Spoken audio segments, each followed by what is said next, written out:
DSC 2025 ఫలితాల్లో అవకతవకలు జరిగాయని ఆరోపిస్తూ వైఎస్ఆర్ కాంగ్రెస్ పార్టీ పిలుపు మేరకు కోటనందూరులో నిరాహార దీక్ష కొనసాగింది.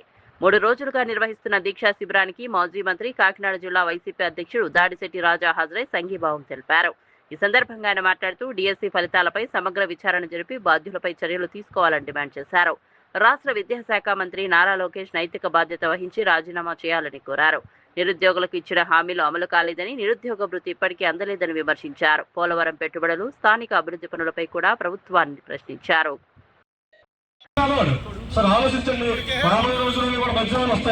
అదేవిధంగా దీని మీద నారా లోకేష్ గారు అంతా స్పందించి మీరు రాజీనామా చేయాలని కోరుతూ ఈ అవకాశం తెలియజేస్తాను.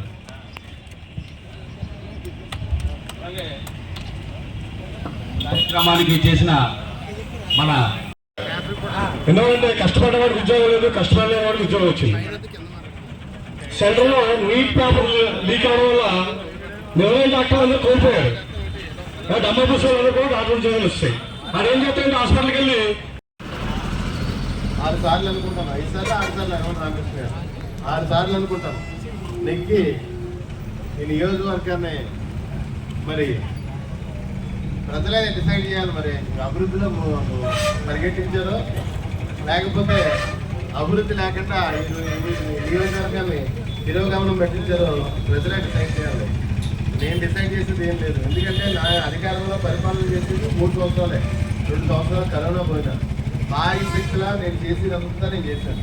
సాయి శక్తిలా చేశాను. నేను ఎన్నికల్లో హామీ ఇచ్చినట్టు ఇక్కడ జూనియర్ కాలేజ్ తెచ్చాను కోటనందూరు. 1 సంవత్సరం క్లాసులు నడిచాయి. 1 సంవత్సరం క్లాసులు నడిచాయి. మరి ఇప్పుడు ఆ జూనియర్ కాలేజ్ ఎక్కడుందో ప్లీజ్, ఆ జూనియర్ కాలేజ్ ఏమైందో ఒకసారి ప్రజలకు సమాధానం చెప్తే బాగుంటుంది. 1 సంవత్సరం క్లాసులు నడిచాయి. ఆ జూనియర్ కాలేజ్ ఏమైందో మీరు ప్రజలకు సమాధానం చెప్తే బాగుంటుంది. రెండోది, మరి ప్రజలు సుమారు 30 గ్రామాల ప్రజలు ఇబ్బందులు పడుతున్నారని చెప్పేసి బ్రిడ్జ్ తెచ్చాం.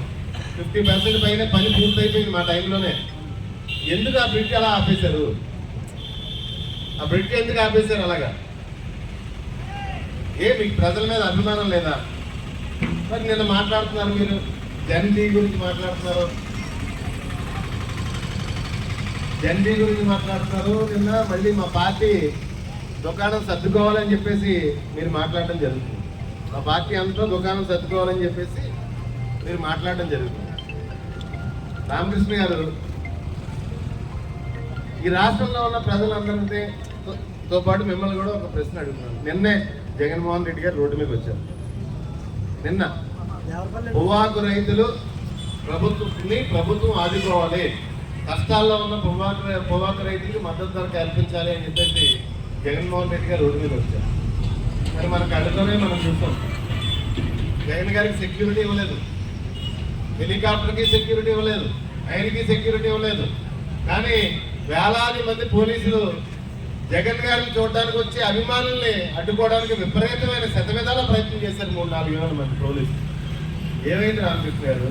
ఎంతమంది వచ్చారు జగన్ గారిని చూడడానికి?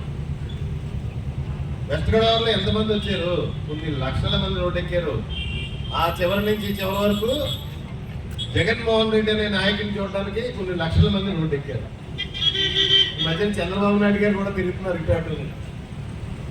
మరి ఆయన చూడడానికి విలేకరులు తప్పితే, ఫోటోలు తీసుకుని రికార్డ్ చేయడానికి విలేకరులు తప్పితే ఎవరో ఆయన ముఖం కూడా చూపించకూడదు.